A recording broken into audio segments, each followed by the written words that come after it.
last video, we explored the story of Britain's most credible UFO, seen by two airmen. They were flying in a Meteor jet very similar to this one. Today, we have another mystery. No aliens this time, but just as spooky. This is a story of the Middleton ghost. There's nothing unusual about ghost stories from wartime airfields. If you're the type to believe in spectral presences, you'd expect the death toll from a war to generate plenty. But this one is unusual, because this is not a wartime ghost. Rather, this is from the RAF's deadliest peacetime years. Now, Simon usually spends his time behind the camera, but he knows far more about the Gloster Meteor than me, so he's going to be the one doing all the talking. There's a bigger story here about the carnage of flying the early jets, how life as a fighter pilot in the 1950s was every bit as dangerous as the last year of the Second World War. The Gloster Meteor was Britain's first jet fighter and the only one to fight in the Second World War. Its accident rate was so high that pilots named it the meat box. Yet it went on to serve the RAF until the 1970s. Originally conceived as a fighter, it became a universal workhorse, advanced trainer, ground attacker, spy plane, even experimental testbed. Many would call the Meteor a death trap. Many did. So why did so many pilots die in it? What's the reputation it actually deserves? In November 1969, the airline British Midland started operating services between London and Teesside Airport, formerly RAF Middleton St George. For crews, the obvious place to stay overnight was a St George hotel, only a few minutes' walk from the terminal. The convenient location was no coincidence. A few years earlier, this had been the RAF officers' mess. Barney Colcannon was a former fighter pilot and British Midland captain. He recorded dozens of first-hand accounts of a ghost which stalked the hotel, wandering the corridors at night dressed in airmen's overalls and occasionally visiting guests in their rooms. At first, Barney and many others dismissed these stories as tall tales, but then he himself experienced the ghost. But first, a bit more about the Meteor. The Meteor looks quaint today, but for Britain's post-war national service generation, it was the hot ship, the glamour machine. Fly one of these and you are more than a pilot, you are part of the new jet generation, and compared to the old propeller fighters, in some ways the Meteor was incredibly easy to fly. You had a great view over the nose, so you could actually see the runway on takeoff or landing. It was an admirably tough aeroplane, and cruising along, if one engine lost power, you had another to get you home. But there was a flaw. In practice, the second engine very often carried you no further than the scene of a crash.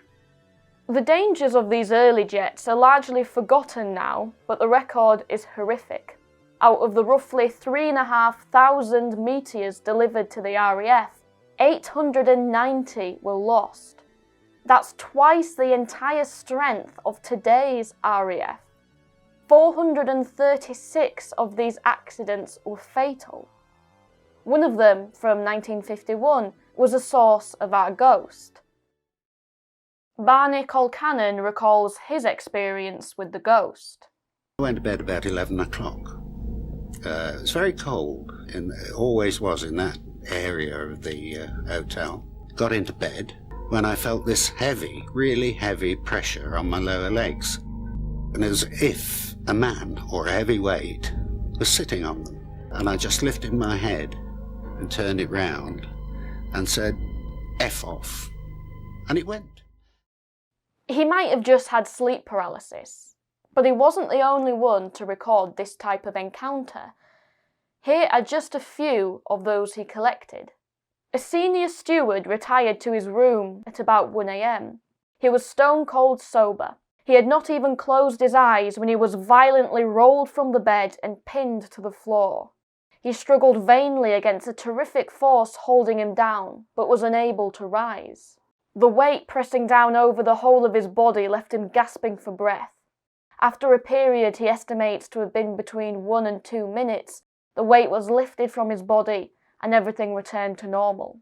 A stewardess who had never heard of the ghost woke just after midnight to a heavy presence pushing her legs down into the bed before disappearing. One flight officer saw his suitcases lift into the air and fly into the room. Another incident in the 70s took place during a training course in the conference room. The lecturer saw what he can only describe as something resembling mist or smoke and of no definable shape enter the room through the closed door and cross to and through the door to the toilet. The room became very cold. His class, facing him, noticed nothing. This same individual recalled a portrait of an airman hanging on the wall of the room at the time. It had been painted by a hotel guest who had seen the airman wandering the corridors of the hotel. The parents of a pilot who had died in a crash at Middleton St George visited the hotel and identified the portrait as that of their son. He was Flying Officer Raymond Thomas Norman. On the 24th of November 1951, he was 33 years old. When he climbed into his Meteor and took off that day from RAF Middleton St George, he had no idea that it would be his last day alive. His mission was a solo practice flight of a type that would be considered dangerous today because of the way he did it. He intended to practice circuits and bumps. You approach, you land, you take off, you fly around for another go. That's absolutely normal practice. But he chose to shut down one engine in flight and carry out the exercise on the one remaining engine. At 2:45 p.m, Norman approached to land on one engine. He managed to touch down successfully, but after touchdown the aircraft rolled for a long distance before he opened up the live engine to attempt the go-around. The aircraft became airborne, but veered uncontrollably off the runway heading. He flew only a few hundred yards, turning before crashing into the ground floor of the west wing of the officers' mess. Some reports say that the Meteor took out his own parked car before it plunged through the wall of the building. Incredibly, it wasn't the crash that killed him. Reports show that he survived the initial impact, but died when fallen masonry collapsed on him as he escaped the wreckage. And the final irony? It wasn't just any room that he died in. It was his own room.